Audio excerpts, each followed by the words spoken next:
आज हम करेंगे इलेक्ट्रिक चार्जेस एंड फील्ड्स के आगे के न्यूमेरिकल अनसॉल्व्ड क्वेश्चंस, जो कि थ्योरेटिकल भी हो सकते हैं और न्यूमेरिकल्स भी हो सकते हैं। तो आज करेंगे 1.18, 1.19, 1.20 एंड 1.21। इससे पहले के न्यूमेरिकल कर चुका हूं मैं, ये आपको पता ही है, इसी प्लेलिस्ट में अवेलेबल है। तो शुरू करते हैं 1.18 से। इसका एक डायग्राम मैंने ऑलरेडी बना के रखा है, ठीक है। बस क्वेश्चन आपके सामने आने वाला है, ठीक है बच्चों। चलो शुरू करते हैं। तो बच्चों क्वेश्चन 1.18 आप देख रहे हैं स्क्रीन पे। A point charge plus 10 microcoulomb is at a distance 5 centimeter directly above the center of a square of side 10 centimeter as shown in figure. What is the magnitude of the electric flux through the square? एक hint भी दे रखा है। Think of the square as one face of a cube with edge 10 centimeter. तो आइए ये कहानी आपको समझ में। ये स्क्वायर है, इसकी साइड से 10 सेंटीमीटर और इससे 5 सेंटीमीटर डिस्टेंस पर, ठीक है, नॉर्मली अपवर्ड डिस्टेंस पर एक चार्ज रखा हुआ है, क्यू पॉइंट चार्ज है, उसका मैग्नीट्यूड है 10 माइक्रोकूलम। अब हमें इस स्क्वायर के थ्रू कितना इलेक्ट्रिक फ्लक्स पास हो रहा है ये निकालना है। ऐसे केसेस में जहां सिर्फ क्यू दे रखा है तो हमें सिंपली एक फॉर्मूला याद आता है फ्लक्स निकालने का, वो होता है Q by epsilon not. Q पता है, एप्सिलॉन नॉट कांस्टेंट है, उसकी वैल्यू हमें पता होती है, फ्लक्स निकल जाता है। लेकिन ये फॉर्मूला गॉसियन सरफेस के केस में यूज होता है। गॉसियन सरफेस मींस एक क्लोज सरफेस जिसके अंदर चार्ज होता है। अब वो क्लोज सरफेस हमें इमेजिन करना पड़ता है। It is a imaginary surface. तो जाहिर सी बात है कि एक स्क्वायर के लिए क्लोज सरफेस क्या होता है, क्यूबॉइड। तो हमें क्यूबॉइड इमेजिन करना पड़ेगा और ये मानेंगे कि क्यूबॉइड के अंदर चार्ज क्यू है, सही है। तो ये मैंने आपको समझा दिया। आप स्क्रीन को पॉज करो और इस क्वेश्चन को सॉल्व करने की कोशिश करो, ठीक है। मैं हट रहा हूं।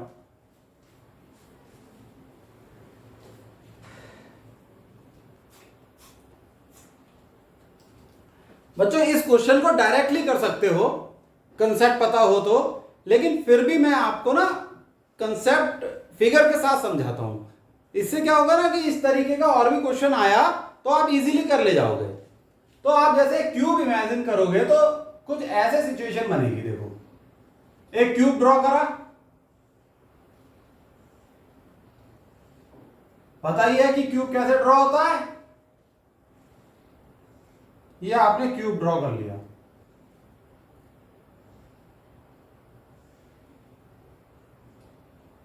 ठीक है। अब इसके अंदर ये चार्ज है, ये है ए बी सी डी। ये वाला जो स्क्वायर है वो ये है, इमेजिनरी क्यूब है। इससे 5 सेंटीमीटर पे यहां पर है चार्ज क्यू। ये क्यू है जिसका मैग्नीट्यूड कितना है, इसका मैग्नीट्यूड है 10 माइक्रोकूलम, 5 सेंटीमीटर डिस्टेंस पे है। तो इस क्यूब के अंदर इस चार्ज की वजह से जो फ्लक्स होगा, मान लो उसे हम 5e लेते हैं, वो होगा Q बाय एप्सिलॉन नॉट। ये फ्लक्स क्यूब के 6 फेसेस होते हैं ना, उनके 6 फेसेस से निकलेगा। जैसे ये है, ऐसे होगा इस तरीके से, ठीक है। तो और भी है, जैसे इस वाले ये और इधर और पीछे भी निकलेगा। तो ये हमें निकालना है ये वाले फेस का फ्लक्स। तो ये हो जाएगा 1/6।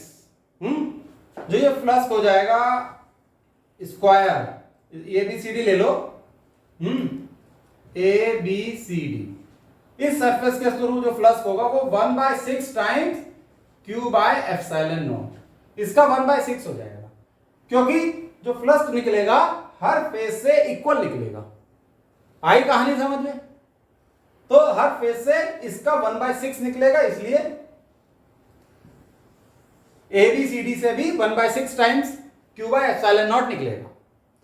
अब हम निकाल लेते हैं 5ABCD 1/6 times Q/ε0 1/6 into Q कितना है 10 माइक्रोकूलम, लिख सकते हो 10 into 10 to the power -6 coulomb, कोई परेशानी नहीं, अपॉन ε0, ε0 होता है 8.85 इंटू 10 टू दी पावर -12।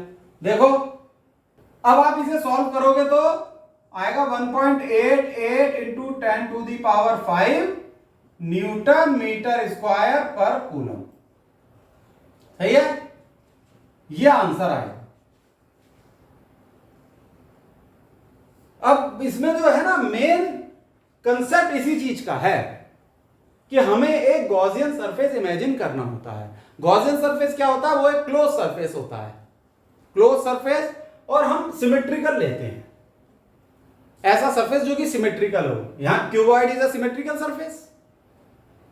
ठीक, तो हो गया ये क्वेश्चन, आ गया समझ में? ये क्वेश्चन समझ में आ गया तो आपको काफी हद तक गॉसियन सरफेस का कंसेप्ट क्लियर हो जाएगा। चलो ठीक है, अब करते हैं अपना next question.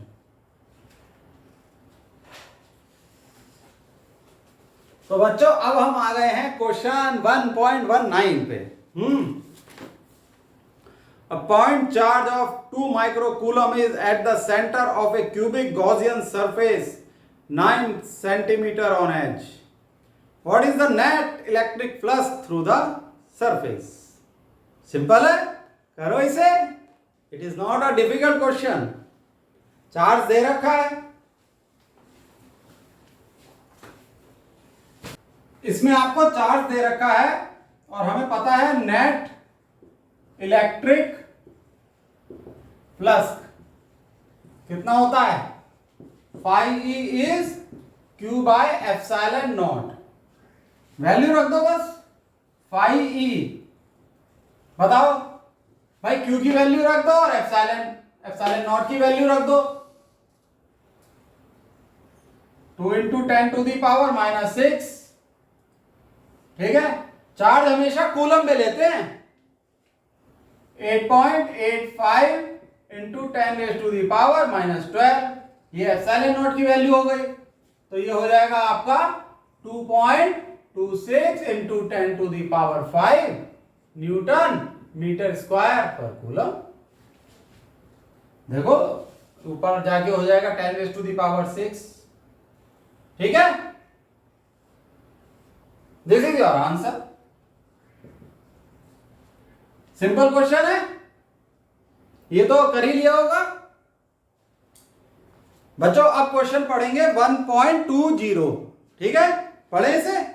A point charge causes an electric flux of -1 into 10 raised to the power 3 Newton meter square per coulomb to pass through a spherical Gaussian surface of 10 centimeter radius centered on the charge. If the radius of the Gaussian surface were doubled, how much flux would pass through the surface? And what is the value of the point charge? दो part है इसके, ए और B. ठीक है, Gaussian surface का concept clear है तो बहुत आसानी से कर लोगे।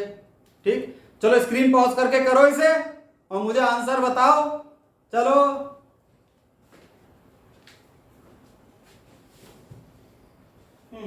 बच्चों एक बात तो क्लियर है कि जो गॉसियन सरफेस के थ्रू इलेक्ट्रिक फ्लक्स पास होता है वो गॉसियन सरफेस के साइज पर डिपेंड नहीं करता है। तो स्फीयर की रेडियस अगर आप डबल कर दो या हाफ भी कर दो तो भी इलेक्ट्रिक फ्लक्स पे तो कोई असर पड़ेगा नहीं। ठीक है, तो इलेक्ट्रिक फ्लक्स की वैल्यू सेम रहेगी। तो देखो ए पार्ट क्या कहता है, इलेक्ट्रिक फ्लक्स कितना है -1 into 10 to the power 3 newton metre square पर कूलम। तो ये आप लाइन लिख लो, electric flux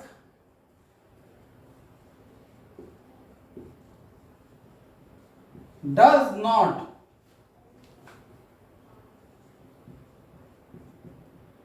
depends, does not depends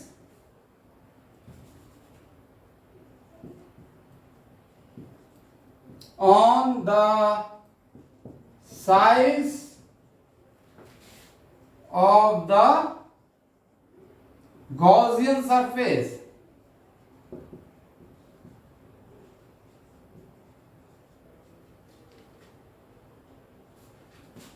Therefore,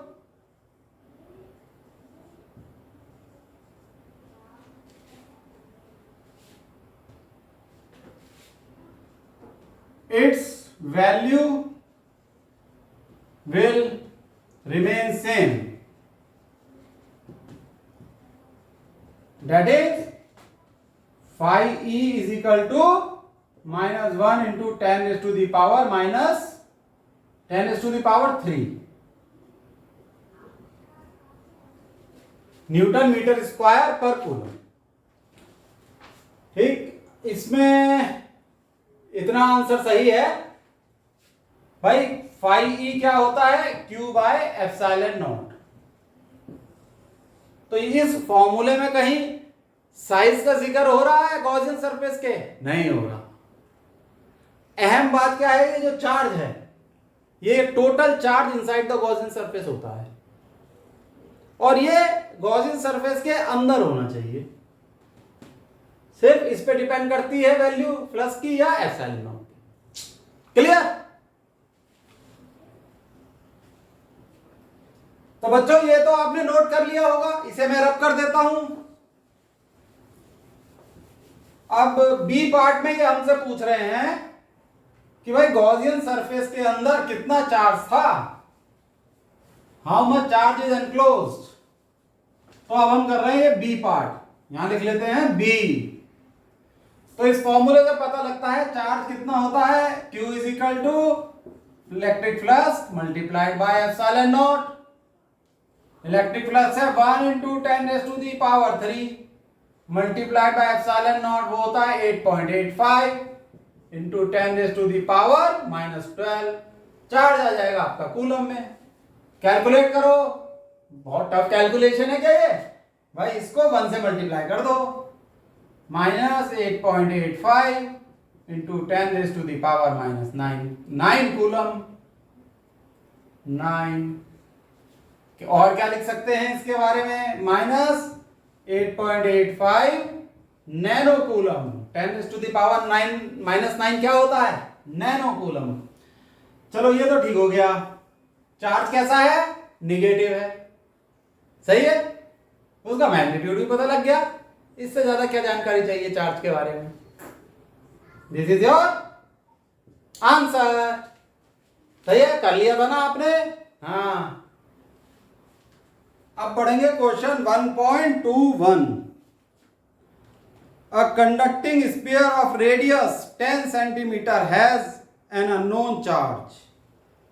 If the electric field 20 centimeter from the center of the sphere is 1.5 into 10 raised to the power 3 Newton per coulomb and points radially inward, what is the net charge on the sphere?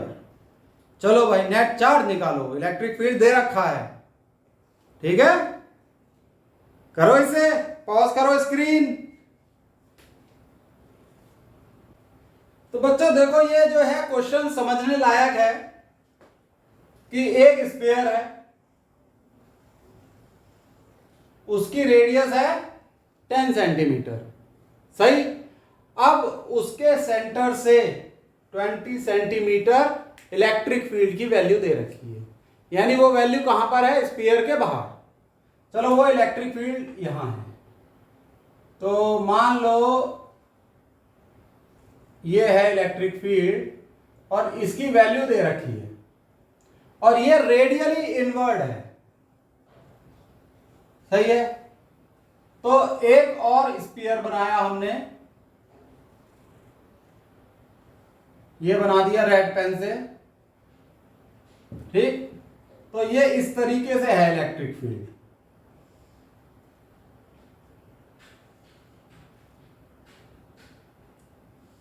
कितनी भी lines बना दो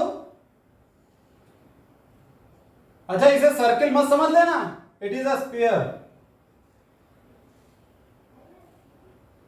मतलब जैसे मान लो ये point है sphere का सेंटर, तो ये ऐसे है, ऐसे ऐसे, और इसके ये जो इलेक्ट्रिक फील्ड है ये भी स्फीयर की फॉर्म में है, ऐसे ऐसे, ठीक है, आउटसाइड द स्फीयर है। अब ये चार्ज पूछ रहे हैं, तो सेंटर पे जो चार्ज होगा वही स्फीयर के सरफेस पे चार्ज होगा। पहली बात तो ये आपको पता होना चाहिए। दूसरी बात, इलेक्ट्रिक फील्ड रेडियली इनवर्ट है। इसका क्या हुआ,